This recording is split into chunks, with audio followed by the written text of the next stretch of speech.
Mother's Day is around the corner. Find the perfect gift for the mom in your life with a stunning piece of jewelry from Blue Nile. From timeless pearls to dazzling gemstones, Blue Nile has something she'll adore. Need it fast? Most items can ship overnight. Plus, enjoy guaranteed free shipping and returns. Don't miss our special Mother's Day deals. Save big on the season's most beautiful trends. For a limited time, get up to 50% off by going to BlueNile.com.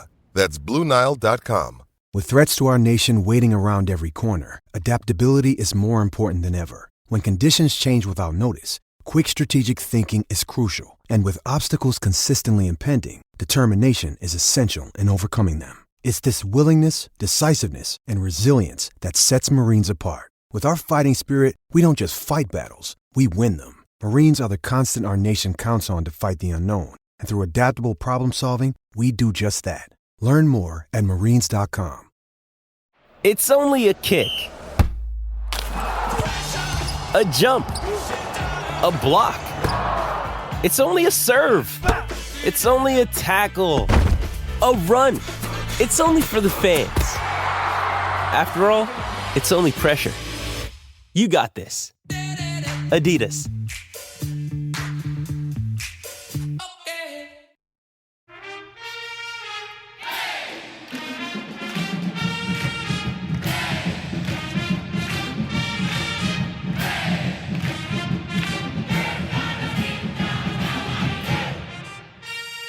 Duke fans, hello and welcome to DBR Bites episode number 46. It's Donald here. I got Jason with me. It's a Saturday evening. We are lame. We have no social life. Actually, we do, but there's some been important news.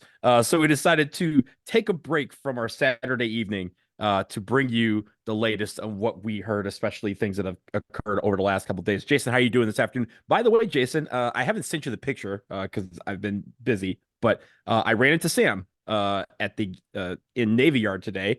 He was in town for the Nats game. I was at the Washington Spirit game, but you got a nice little answer when you called me earlier. It was not me. That was Sam. yeah. So everybody knows when Malik Brown from Syracuse, who visited Duke over the past few days, when Malik Brown announced his commitment to Duke, I very, very quickly called Donald because I was going to say, hey, should we hop on? Should we figure out a time to talk about this? It's a big deal. And the person who answers the phone says, hello. And I start talking, and suddenly the person who answered the phone goes, it's Sam. And I was like, wait. And for a second, I thought, wait, did I call the wrong person? But it was Sam answering your phone for you. You tricky devil, you got me on that one. I try. I try to keep it light around here, even when we have great news that comes in. Let's get to the news, the big news that happened earlier today on Saturday. And as you mentioned, Malik Brown, the transfer from Syracuse, 6'8", 222-pound forward center, has committed to transfer to Duke in the fall. He is the first major get for Duke in the transfer portal this offseason. We're going to talk. And Donald, by the way, just really quick on that, I would say, and I haven't thought about this till you mentioned it, I would say that in the transfer portal era, over the past few years, he's the first major transfer to Duke, as in a guy that we go, that guy is probably going to play 20 plus minutes per game for the Blue Devils. I know that Theo John and Ryan Young both played significant roles on the teams, but not as big a role as I think we're probably going to get from Malik Brown next year.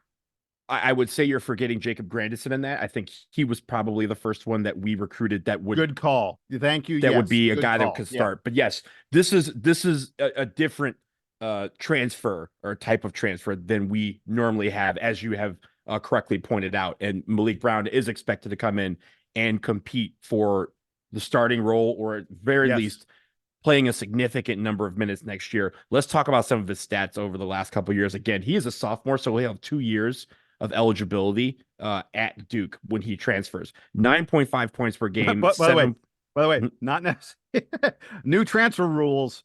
Just like everybody else, he's here for 1 year, and then we'll see beyond that. But yes, he has 2 years of eligibility. He has 2 years of eligibility left. He can use. I didn't want to imply anything more. Or anywhere else. This is the era where everybody goes at a drop of a hat, so I didn't want to imply anything. Jason, I'm going to remain as positive as I can about these transfers until we have a reason to not. For right now, Malik Brown is at least right now he is a Duke Blue Devil and has 2 years of eligibility remaining in his college career. As I mentioned last year, 9.5 points per game, 7.2 rebounds per game, and Jason, he was an All-ACC first team defensive player, which is a welcome beacon for us because we are going to be emphasizing defense, especially in the front court. When you combine him with a Cooper Flagg or a Common Malawach, like you have guys who are at least expected to really be lethal on the defensive end. And Jason, Malik Brown is not necessarily the best shot blocker. He's actually, he's good at shot blocking, but he's not like a guy who's going to get 3 or 4 blocks a game. What he's been good at is stealing the ball. He has 2.2 steals per game last year. And Jason, here's a funny little stat. In each of his first 2 seasons at Syracuse, he shot 69.8% exactly in both years. Different shot charts. Like he's increased everything over the last year, the number of shots he's taken, the number he's, all of those things. But for some reason, he has exactly the same field goal percentage in both years, which I think is a kind of a nice quirky stat. But that number, Jason, 69.8%, nice.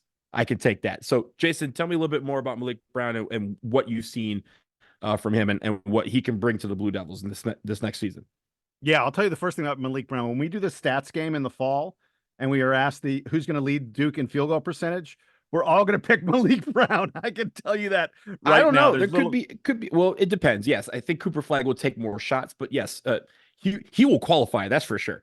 Oh no, dude! I said field goal percentage. Yeah, I mean the only other choice is maybe Common Malawach if you think that he's going to do nothing but dunk the ball, which might be the case. So you mentioned we're recording on a Saturday evening. We have no lives. Jason No Life Evans spent a good deal of time today watching Malik Brown highlights from the past season of Syracuse basketball. There's one really nice, 10-minute long highlight reel of him that I was just like, oh yes, sit back and enjoy this, Jason. His D, as you mentioned, his defense is next level.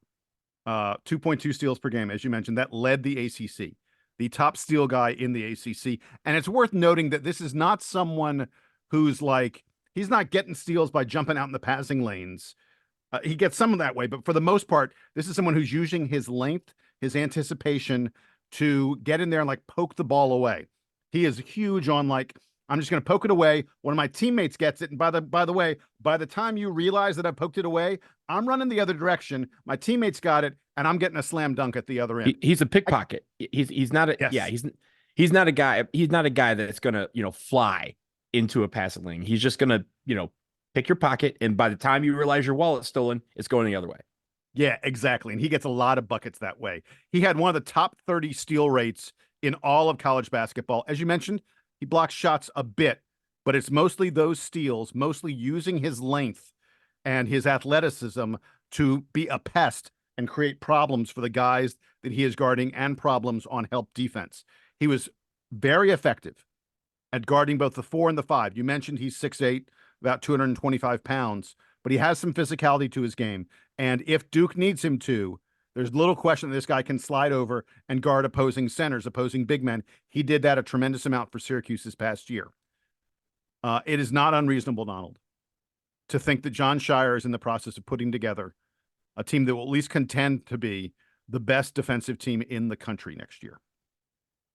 Look, I may be prone to hyperbole when it comes to the Duke Blue Devils, but I don't think that is a statement that a lot of people who really watch objectively college basketball would disagree with. This Duke team has that makeup.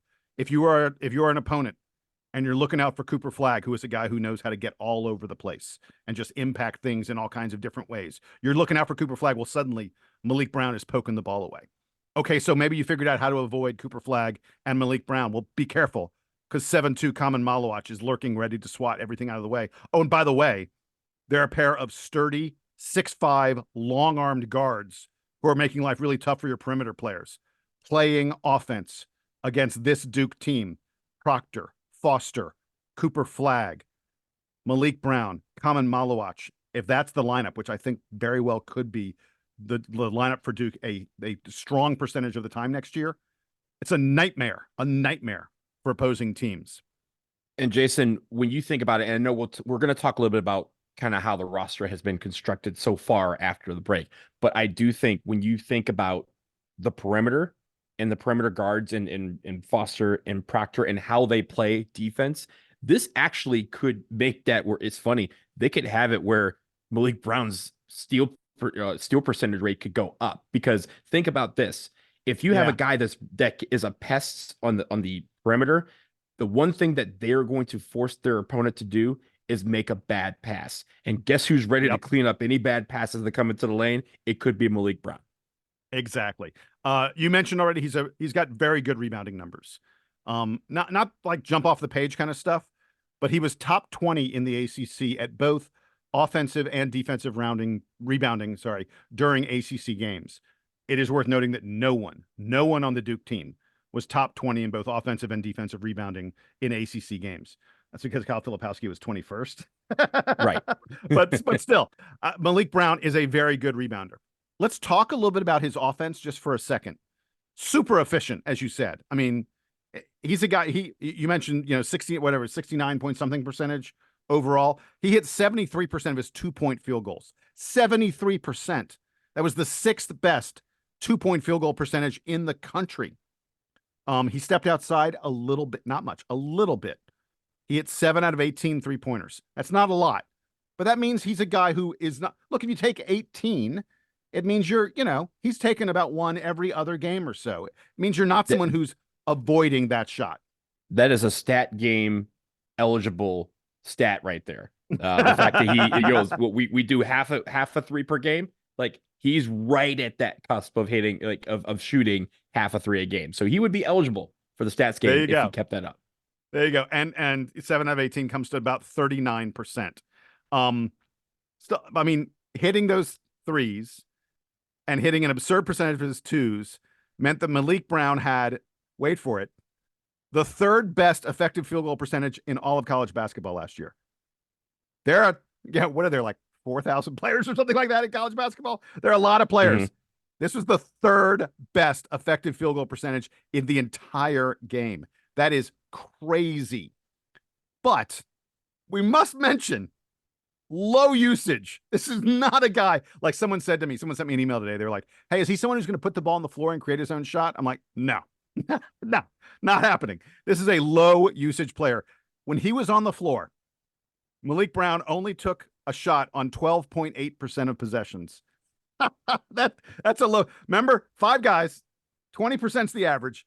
He's at 12.8% of shots from his team when he's on the floor. He is a low usage player. Now, anyone who plays with Judah Mintz and JJ Starling and Chris Bell is going to be a low usage player. Those guys are fired it up a lot for Syracuse. But, the point I would make about all this, Donald, we saw last year, what was one of the biggest complaints people had about Duke on offense last year? It was that we struggled to finish at the rim and in the paint. Well, you can toss those concerns aside when it comes to Malik Brown. This is, according to Synergy Sports, this man, Malik Brown, was in the 95th percentile in the country at points per possession around the rim. 95th percentile. His points per possession on plays where he posts up was in the 99.5th percentile. He doesn't post up often, but when he does, he is outrageously efficient at it. So they didn't get him the ball very often, but when they did, Malik Brown was a walking bucket. Yeah. I will say, Jason, the other thing that Duke fans need to realize is that we've seen a lot of him. And when I mean a lot of them, when we played Syracuse on January 2nd, guess who dominated us? Malik Brown. Oh, man. 26 points and 7 rebounds, 3 of them offensive and a steal. He absolutely torched us. And Jason, get this. He did that from the bench. He didn't start up the entire season up until that game. He gets 26 points in that game against Duke. The next game, he enters the starting lineup and doesn't leave it for the rest of the season. So clearly, I know Duke was probably like, wait, this guy entered the portal? This guy right here circles date? Oh, yeah. Maybe we should talk to this Malik Brown guy. I will say, Jason, there's a couple of things that you haven't mentioned yet. You mentioned that he's not that he's a very low usage player, but he's been in double figures. He scored 17 times. He scored in double figures. So that means he's not going to be a guy that, he might be the 4th or 5th option when he's on the floor, but he's an option, right? He's going to be a guy that's going to clean up again. clean up some stuff at the rim. He's very high percentage when he gets the ball and decides to go to the rim because he's usually right there. But at the same time, he also had 5 double-doubles. He's going to grab his rebounds. The final 3 games of the season for Syracuse, he had double-doubles in each of those games. So that means this guy's going to be able to start early. He's going to be able to finish early.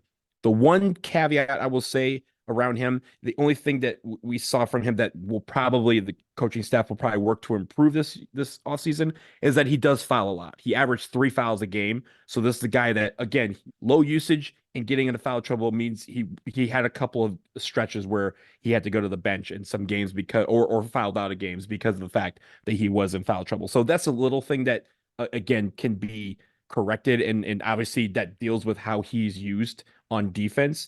But the fact is, he's not going to get cheap fouls. He's not going to get fouls by, again, trying to go for broke on a steal and leaving himself out of position and have to compensate by fouling. He's going to be a guy. His fouls are physical. His fouls are for him going for steals and going for, pickpockets and actually going to try and take the ball away from somebody.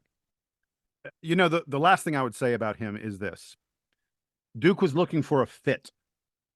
Duke wasn't looking for a guy who was going to do everything. Duke wasn't looking for one of the top 10 players in the portal because newsflash, with Cooper Flagg and Tyrese Proctor and Caleb Foster, the top 10 guys in the portal aren't all that interested in coming to Duke and being the 4th option, or frankly, maybe the 5th option. And, oh yeah, there's Isaiah Evans. Oh yeah, there's Con Knuppel. Oh yeah, there's Darren Harris. Maybe the 7th or 8th option, offensively. Mm-hmm. Duke was looking for a fit, and that is what Malik Brown brings to the table for this team. I already talked about how he's going to be so good on defense. Well, he is also someone who finishes incredibly well on offense. And when you think about the notion of Proctor and Foster and Flagg being the guys who have the ball in their hands, the vast majority of the game, those 3 guys are going to have the ball in their hands, I should say. Flip the tenses there. Freudian slip. Right. Yeah, exactly. Those guys are going to have the ball in their hands, and we are going to need someone who can be the recipient when those guys gets doubled or when those guys penetrate and get the help defense coming to them, because that's what they're going to do the vast majority of the time. And Malik Brown to merely call him elite is an understatement. He is absolutely one of the top finishers around the rim in the entire country. So his fit is perfect with Duke. We don't need someone to put the ball on the floor. We don't need someone to create offense for themselves. We need someone to finish when our creators have created an opportunity. And that is exactly what Malik Brown is. The final thing I have on Malik Brown is this, Jason. The first 2 years at Syracuse, he improved year by year, right? Sophomore, this past year, he improved in almost every single statistical category. He got more minutes per game this year than he did as a freshman. He has an assist to turnover ratio of 1.4, a steal to turnover ratio of 1.7. So this is a guy who, again, can create some offense by the fact that he can grab defense or grab steals, right? He can steal the ball, he gets rebounds, and he has a motor that keeps you going the other way. When you're on offense, if he's going to get the ball, he's going to try and finish it strong. I think that's the one thing that we haven't seen in the past year a couple years for Duke, is that guys who can consistently finish at the rim strong. That's why his effective rate is so high when he's on offense. And that's why he also, the great thing is he's a guy who's going to come in and understand that he may not get the ball a lot of times during the games. He's not going to get 10 to 15 shots a game.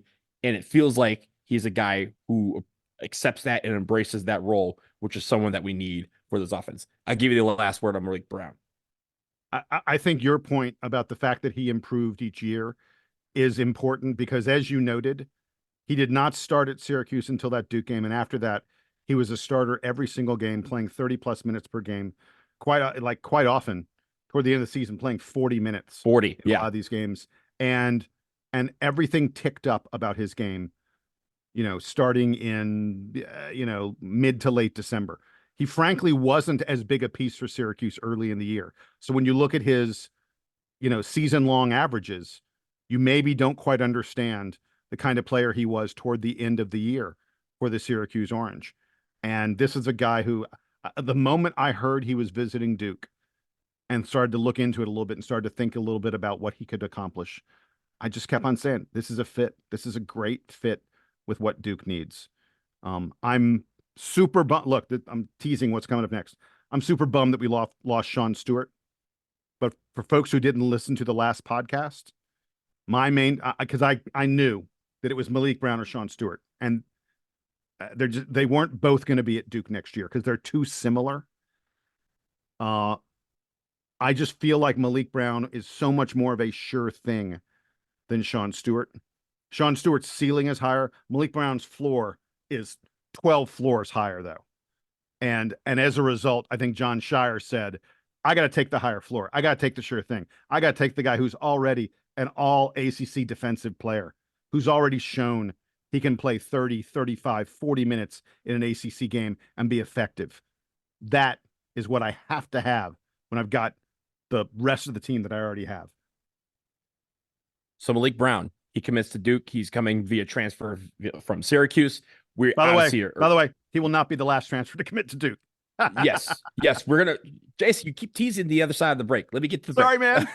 No, but this is good. This is good news for Duke. Again, it kind of hopefully will kill a lot of the panic that we've heard over the last couple of days that we kind of referenced on the show earlier. So let's take a break here. On the other side, we will say goodbye to Sean Stewart, and we will get a little bit into the current roster makeup. So stay tuned.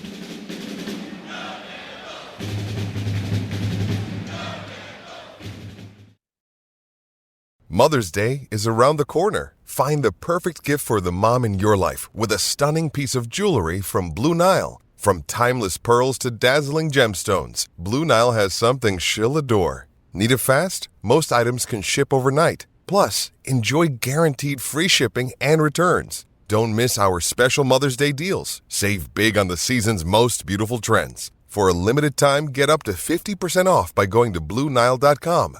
That's BlueNile.com.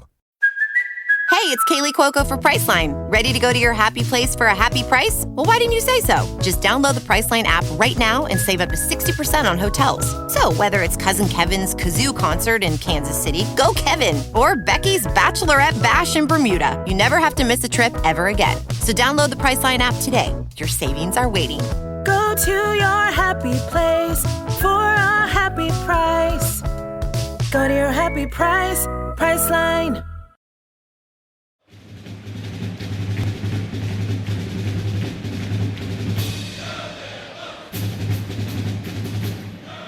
All right, Jason, we are back, and we have to, obviously, we've talked about Malik Brown coming in via transfer, so we have to say goodbye to Sean Stewart, who announced on Friday that he was entering the transfer portal. He leaves Duke, averaging 2.6 points per game, 3.2 rebounds a game, but a world of potential that we saw late in the season with his athleticism, and mainly on the defensive end. A lot of his blocks are must-see TV.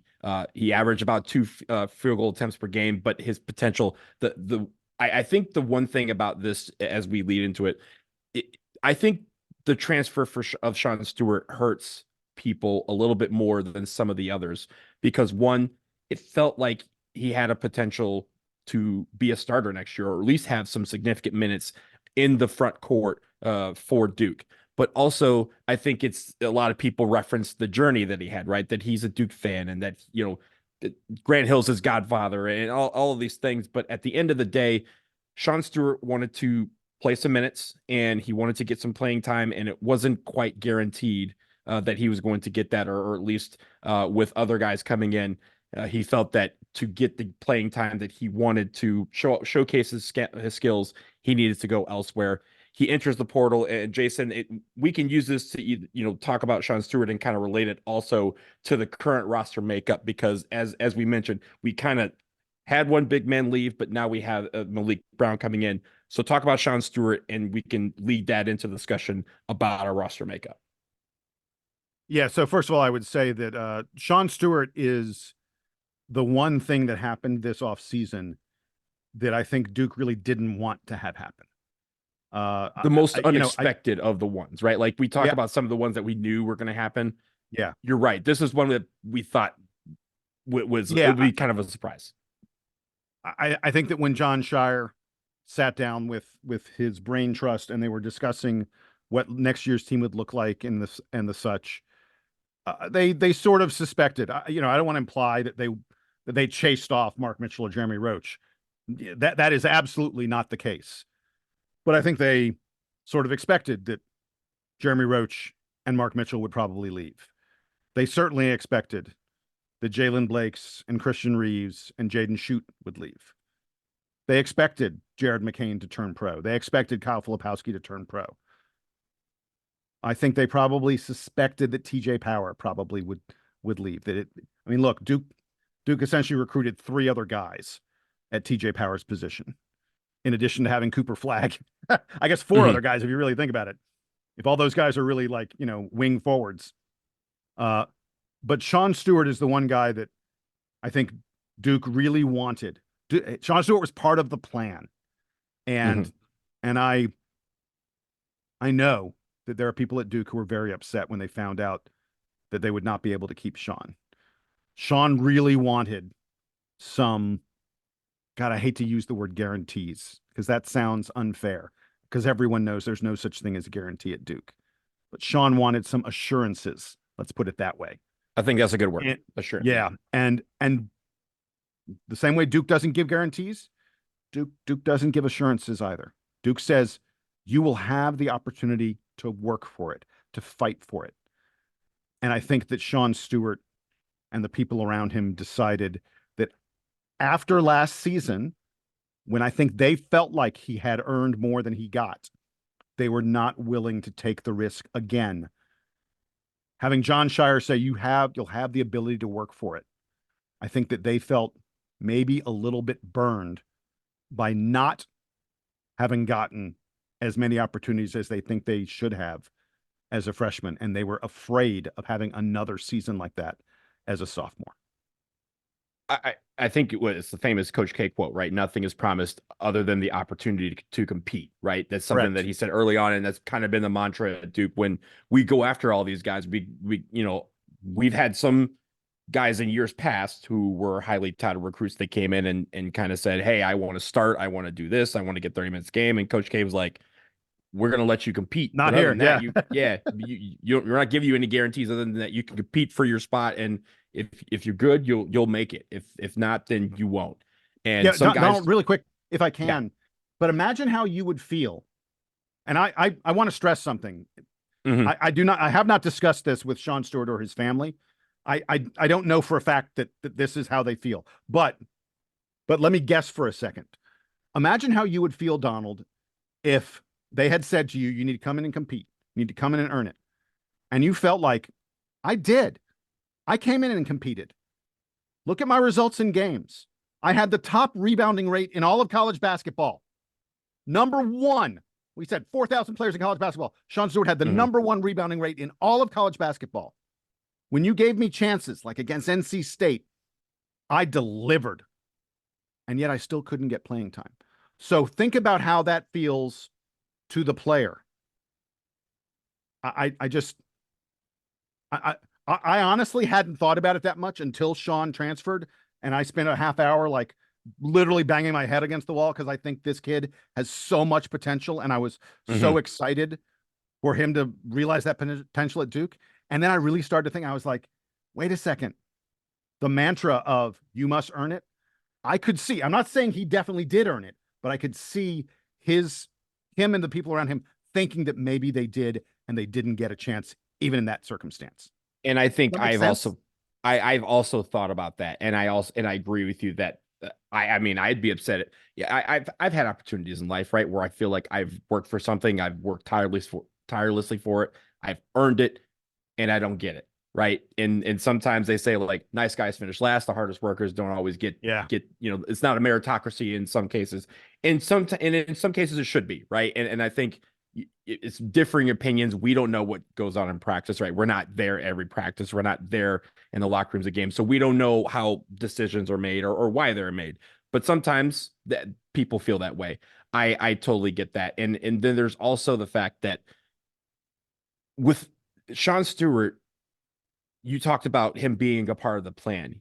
He also was a part of the fans' plan, right? When Common Malawach committed, what did we say? We said, man, I cannot wait till next year when Cooper Flagg, Malawach, and Sean Stewart can play volleyball on defense, right? We talked about that. Yeah. But it was never those two without Sean Stewart. We had Sean Stewart penciled in as a guy who was going to get major minutes and be a real big part of increasing the athleticism of this team, especially on defense.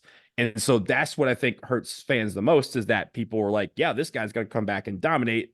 We saw flashes of how he improved. We talked about the growing pains that he had this year and how the game didn't slow down for him until later in the year, but it did, right? And we saw that. We're like, now we have to see him realize that potential somewhere else. And I think that's what makes people a little bit upset at what has happened. But I will say this, as I mentioned on the last show, this is a decision that Sean Stewart made. And as fans, and especially as Duke fans, we need to respect that decision, and we need to, wish him well. He worked hard. He wasn't a guy that we think was someone who, we've had guys that kind of come and don't really, quote, unpack their bags and never really fully get integrated into the college experience. And then they leave Duke, right? They're there for 10 months. It's transactional. They leave. That was not Sean Stewart. Sean Stewart was a man who has led Duke Blue since he was a kid. And at least for a year, he got to realize his dream of playing for Duke University. So that I hope he takes with him at least those fond memories of being able to realize that dream, something that so many people don't get an opportunity to do. So we wish him well wherever he ends up. I will note as very quickly, this is not related to our roster. For those people who are talking about where other guys end up in the portal, I just want to say that Mark Mitchell is going to Missouri. He did commit to Missouri the other day. That was kind of buried amongst all this other stuff that happened. So I did want to make that note. Best of luck to Mark Mitchell at Missouri. Missouri, by the way, worst team in the SEC. Like Mark Mitchell is going to be part of. There is a concerted effort there at Missouri to get their program to where they think it belongs, which is at least competitive. They were 0-18 in the SEC last year. Missouri will not tolerate that again, and Mark Mitchell is a part of them bringing in some new guys who are going to be more competitive. Playing a few hours from home, right? He's from Kansas City, so he gets to be a little bit closer to home. And also, again, he brings that Duke pedigree to Missouri, and I'm sure Missouri fans are very excited to have him. So, again, best of luck to Mark Mitchell. Now, Jason, when we look at the current roster right now, people are like, hey, what are we going to do? And we've had a lot of people ask this question. There are 4 open scholarships left for Duke, even after Malik Brown has committed. So taking it up, we have 9 scholarship players. Stanley Borden is the only walk-on that, as of this point, has that we think is staying. Right, all the other ones are graduating. Stanley Borden is a junior. Now, do we use all 4 scholarships? I think the answer is yes. But as we have discussed on the show before, it's not going to be all guys that are going to come in and get starters minutes in 30 minutes a game. We're going to have to balance this roster out a little bit. Talk about how you think we're going to do that. I believe that there are still two more players coming for Duke in the portal. I think that one of them will be a wing type player. And the other one will probably be a ball handling guard type player. I think that both of them are likely to be guys who can shoot from the perimeter. Duke clearly is going to really value perimeter shooting with Kamen Malawach, with Cooper Flagg, with those kind of guys attracting attention on the inside. Duke needs to have options on the perimeter who can fill it up from outside. So I think that there are 2 more significant portal players who will be coming in for Duke. And I'll go ahead and say that Duke has already been linked. There's some crystal balls out there. There's some recruiting experts who say that Duke is very, very involved with a player from Purdue named Mason Gillis. Look, Donald, you and I, for the most part, we try not to get into the speculation game too much. We try not to, spill the beans on things or talk about guys before their time. I'll just tell you right away, folks, if you have not heard of Mason Gillis, he was the Big Ten Sixth Man of the Year. That is a not insignificant award to win, and he won it while averaging 6.5 points per game. I want you to think for a second what it takes to win Sixth Man of the Year when you only average 6 points per game. You know what it takes? It takes you being the ultimate glue guy, the guy who makes everyone around him better, the guy who does all the little things that don't show up in the stat sheet. That is what Mason Gillis is. I don't know that he's definitely coming to Duke, but if he comes to Duke, wow, is he going to fit? Again, I keep talking about fit. He's going to fit perfectly. Oh, and the other thing about him is those 6.5 points per game, those were all 3-pointers. Dude does nothing but rain threes. He doesn't shoot a ton of them, but he hits them at like a 45%. He rarely misses. Yeah. He does not miss. Exactly. I will say, Jason, he obviously someone was like, well, why do we need a guy who's only averaging 6 points a game? Well, keep in mind that he was on the team with the back-to-back National Player of the Year, and he could be one of those guys that's in a rare feat, right? That he could be on a team 3 years in a row, maybe, and have a National Player of the Year on his roster. But again, you want a guy. I hate the hyperbole, but there's a very realistic chance that Cooper Flag is National Player of the Year next year. I won't even give it realistic, right? There is a non-zero chance that he will be at least considered for those awards. Way less than non-zero. Right. Is it above zero? It is below 100%. But we will put it somewhere in the middle there. You pick which middle is yours. But as we look at this roster, right, we have the guards, Tyrese Proctor, Caleb Foster, wings, Cooper Flag, Isaiah Evans, Con Knipple, Darren Harris, and then our bigs, Malik Brown, Kamen Malach, Patrick Ngongba, and I mentioned Stanley Borden. He's obviously not, he's the walk-on, but at least count him amongst the bigs in terms of practice, right? Like he's a 7-footer that you can bang with practice. We're going to get 2 more. You mentioned Mason Gillis. Brandon Angel was a guy who came in this weekend. It sounds like it's down to one of those 2. We will not have both of them on our roster. It sounds like it'll be one or the other. But again, that's just what I'm hearing on the streets. And then possibly getting another guard to kind of help out with Tyrese Proctor and Caleb Foster. Right. And it is worth noting that as we try and figure out, all these transfers and things like that, Donald, you said it's possible that Duke brings in a couple more transfers. Guys who are probably graduate students, guys who are sort of like a Max Johns kind of player, someone who, or Neil Begovic. Max Johns and Neil Begovic the past couple of years came into Duke, obviously never played competitive minutes. It's possible we get a guy who's a little bit like a Bates Jones. Bates Jones did play some, mildly competitive minutes, but if Duke goes beyond 2 more players in the portal, I think it'll be for a player like that. And then, Donald, I wanted to mention something. First of all, we got a ton of emails from people who said, actually, not just emails. I read a lot of it on Twitter as well. People who were like, listen to the Friday episode of the DBR podcast. People really valued and appreciated our perspective on the transfer portal and what was happening to Duke. And even though we recorded that episode before Sean Stewart had announced his transfer, you could kind of tell from the way we were talking. We kind of knew.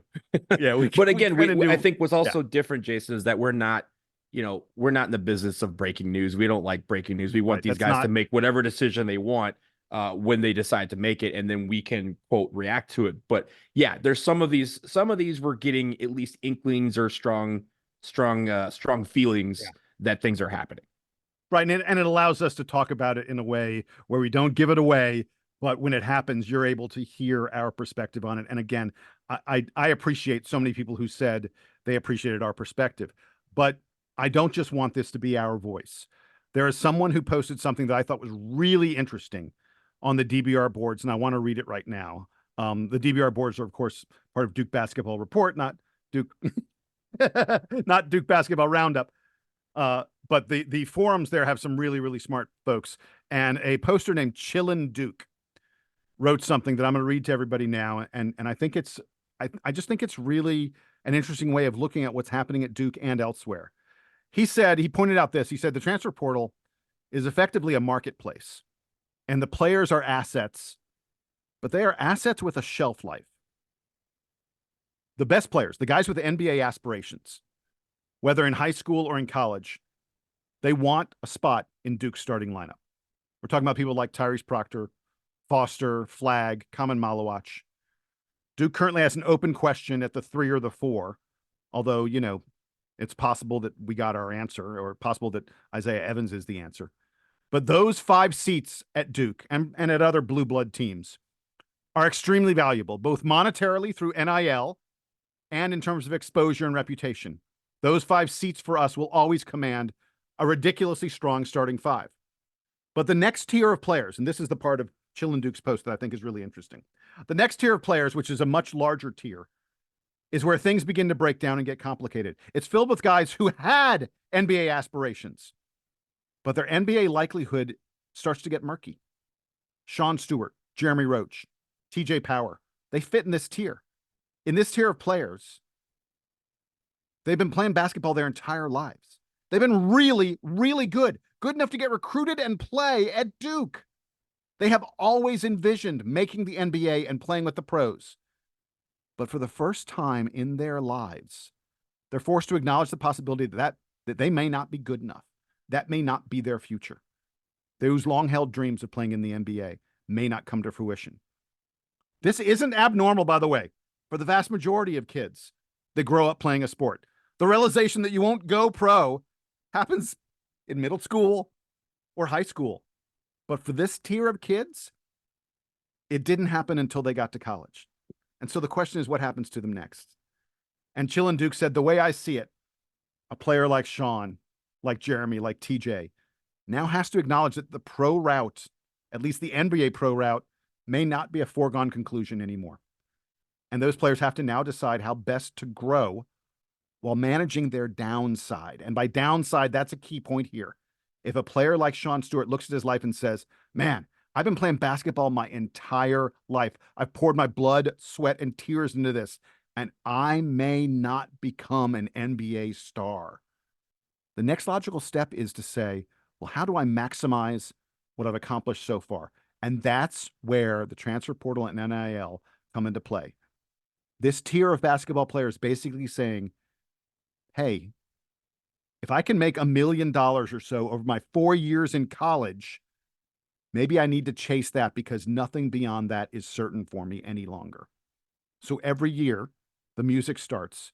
And when it stops, Duke's 5 starting spots are the thing that everything fights for. But once you go beyond those 5 seats, it's not hard to envision scenarios where players are willing to wait their turn because they've basically already been told that nothing is certain anymore by the nature of not getting one of those starting spots at Duke.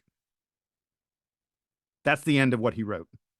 And I just thought it was a really interesting perspective about NIL, about what drives guys to maybe go elsewhere, about what a lot of people are saying is a lack of patience. These guys only have 4 years. They already gave one of those years to Duke, and it didn't work out the way they were hoping. Asking them to give another, that may be asking an awful, awful lot. I appreciate that perspective. I will say I don't know that I agree with 100% of it, but I do appreciate it. Homer glasses on. I think Jeremy Roach is in that tier, but that's just me, right? Like I love that dude to death, and he gave 4 years, right? He's not. Yes. I think the point of that, right, is the transfer portal has what 30,000, 40,000 kids in it right now, and there's 30,000 or 40. It's actually about 1,600. But yeah, go ahead. 3 million people, right? I always say this about my soccer organization that I'm part of. That organization has 25,000 members, and I say there's 25,000 stories of how they got there. If there's 1,600, whatever number of guys that are in the portal, there's that many number of reasons and stories of how they arrived at the portal, right? And so I say that to say this. The one thing that we have seen over the last couple of days that I hope ceases is that people need to stop thinking about the extremes. Every single time someone enters the portal, it's, oh, Duke is failing. Duke is failing these kids. Why are all these people transferring? Sky is falling. I've had people who aren't Duke fans like, oh, John Shire's just running these kids out of town. At the same time, Malik Brown commits and, everyone's quoting the wire, man, put the word out. We're back up, right? Like we are not we live in a world where social media operates at the extremes. And I hope that Duke fans over the course of this, and whether it's listening to our words, whether it's reading other people's perspectives on forums and online, I hope you do not operate within the extremes when it comes to Duke basketball, because one, that is just a very, very stressful way to live. Trust me on that. It is very stressful to live that way. And we think about it during the year, right? We go down 2 points. Oh my God, why are we not beating this team by 40? Then we lose. Oh my God, why are we losing all these games when we've lost one game, right? Don't operate within the extremes when it comes to Duke basketball. Don't operate within the extremes when it comes to all these guys' decisions on whether to enter the portal or go to the draft or stay at Duke or turn pro and become a banker, whatever that is, don't operate within the extremes, because I promise you, you will appreciate this team a lot more. And at the end of the day, all of us are Duke fans. The guys who are in that locker room, the guys who are going out on the floor and doing the practicing, we're going to be behind them. It doesn't matter who they are. It doesn't matter what their names are, right? We wanted to, everyone who was on this team last year, of course, we all want them to stay, but it's not our lives. It's theirs. And they have to make the decisions that they feel is best for them. And they've done that. And now we're going to go out and try to do what, as you, Jason, at the top of the show last time that you said, John Shire's job is to put the best team forward possible, to go for ACC titles, to go for Final Fours, to go for national championships. Amen.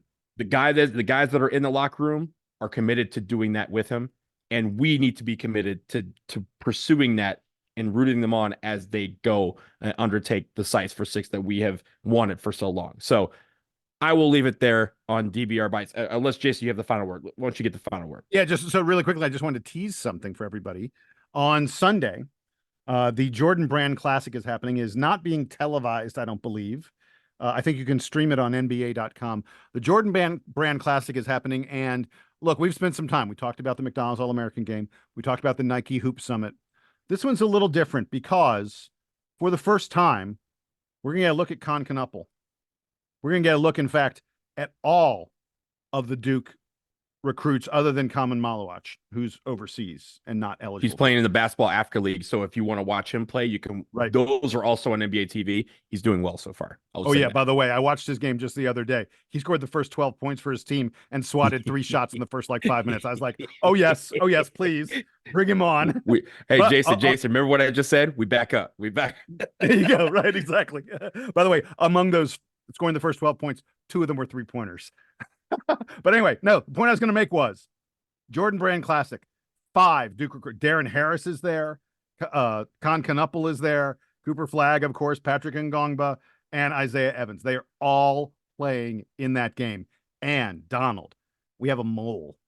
We have someone on the inside, someone who's been attending practices this weekend, someone who has had a chance to chat with the players. He has been there, and he's going to be on our podcast with us on Monday. We'll have sound from his interviews with several of the players, and we will have his report about watching practices and watching the game and what he thinks of the future of Duke basketball. Tune in for that for sure. This is some of the content that we appreciate, right? Because it's one, this guy offered it to us. He's like, hey, I'm doing this. You know, is this of interest to you? And Jason and I are like, hell yes. We are very interested in this. So we are looking forward to this. And also, it's actually somebody that we've had on the show before in another capacity. So this is going to be great. He's a writer. He's a sports writer for Forbes magazine. I mean, come on. This is someone qualified to observe this stuff and give us some great observations. Yeah. So stay tuned for that in your feeds. Of course, if any other news comes down, we will also react to that when it comes down. But for now, that will end DBR Bites episode number 46. Jason, thank you for taking time out of your Saturday evening. This is a long Bites. Look, Saturday usually have a big meal, right? So we're going to give people a lot of appetizers. This is the hors d'oeuvres section of the podcast. But thank you for taking time out of your Saturday night. Thank you, as always, for listening out there, ladies and gentlemen. Again, you can email us, dbrpodcast@gmail.com. We will be back in your feeds again Monday afternoon, Monday evening, so look for us then. But until then, here's a Duke band to play us out and take us out.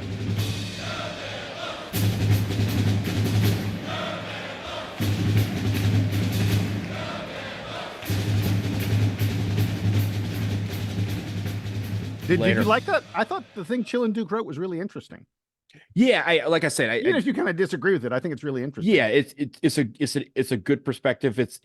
I think the best part about it is the level-headed perspective, which we're not seeing. That's what I was trying to get at. Like, everyone's like, we're gonna lose everything, and we're not. I can't believe there were people out there I was seeing on Twitter and elsewhere who were like, so I guess we're only rolling with 8 players next year. And I was like, have you not heard of the guys are in the transfer portal? Duke's going to get guys back from the transfer portal. How could you? Right. And people, my favorite one is the people who are like, I have never seen Duke bring in really good players in the transfer portal before. What makes you think it's going to happen now? I'm like, the portal's been a thing for like 2 or 3 years at the most. And you're like, and you think that the most effective high school recruiting, team that college basketball has ever seen over the past decade, what Duke has done in high school recruiting has never been seen before. These people are out there thinking that, oh, now that you have to recruit guys out of the portal, Duke's going to suck at it. Have you gone crazy? We've mastered everything else in life. What makes them think we're going to fail at this one thing, right? It's so silly. It's just, I mean, like, we got one of the top 5 NIL programs in the entire sport. We've got one of the most charismatic recruiters that college basketball has ever seen before. We're the #1 brand name out there. As I read from that post, the ability to be a starter or a significant player at Duke is like your meal ticket in a way that there's like no other meal ticket in all of college basketball. And people are like, oh, I guess we're not going to get anyone from the portal. You're idiots. Idiots. Someone messaged me the other day. It was like, oh, it was right after Stewart left. He's like, oh, so what's John Shire doing? He's taking all these 5-star McDonald's All-Americans and turning them into 3 stars. And I was wanting to be like, well, I know your team's looking though. I know somebody in the portal looking at some of these players, and it ain't. Yeah, I mean, they may be even my school, but guess who's also looking? Your school. I don't care. It doesn't matter what school you went to. Your school is definitely looking at any Duke player that enters the portal.